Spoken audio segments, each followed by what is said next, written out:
Good afternoon, MMA fans. So this is just my UFC 216 prediction video. UFC 216 is set to take place in Las Vegas on October 7th, 2017. So that's in about 3 weeks or less. So I'm just gonna go over the three fights that I believe I can predict best. First off, we got Fabricio Werdum versus Derrick Lewis. I have a Fabricio Werdum by a decision after 3 rounds. Could end up being a submission. But anyways, I have Fabricio Werdum in this fight. I think he has a striking advantage. I think he has a kicking advantage, and he definitely 100% over anyone he would fight. Almost just about anyone, he has a jiu-jitsu advantage. The way I could see Derrick Lewis winning this fight is if he goes crazy like he does in many fights, maybe in the second or third round, if he's down a round or two and he lands something huge on Fabricio Werdum, which is always, I guess, a factor you have to consider when Derrick Lewis fights. He can always land that huge shot and overwhelm his opponent, even if he's down on the scorecard and even if he's hurt. But otherwise, I do have a Fabricio Werdum in this fight. People betting can make the bet safer, especially the people who are going on Fabricio but worried about Derrick Lewis landing something big.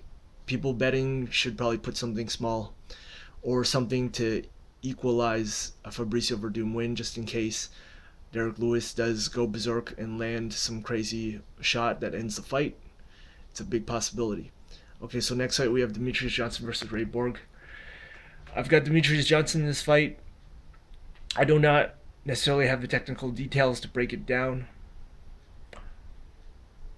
but regardless, I believe Demetrious Johnson is the best flyweight in the world right now.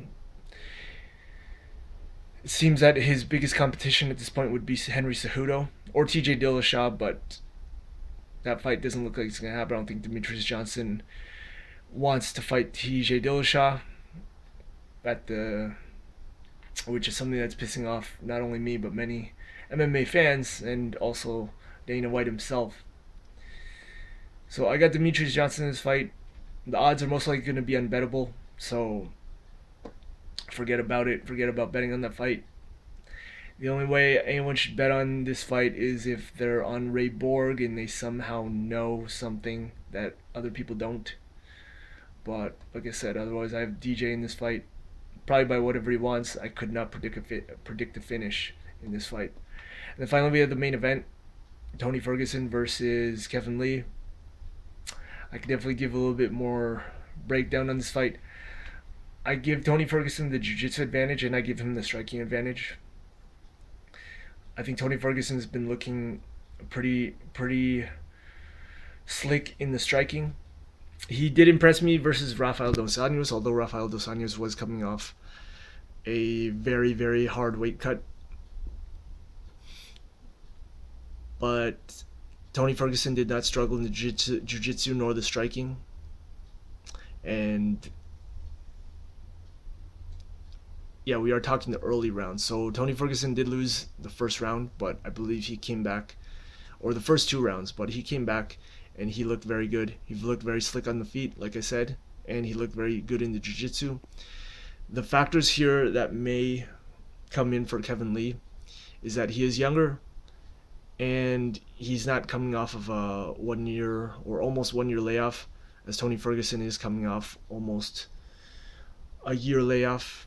If I'm not mistaken, he did fight last in November of 2016. So it's been a while.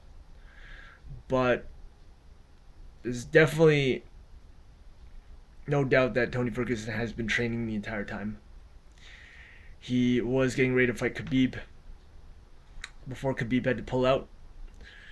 So, although this fight is not extremely easy to call because Kevin Lee is on a roll and has been looking good, but like I said, his striking has never looked very impressive, and his jiu-jitsu is the strongest point, where Tony Ferguson is strongest. So I'm going to take for Tony Ferguson by a late submission.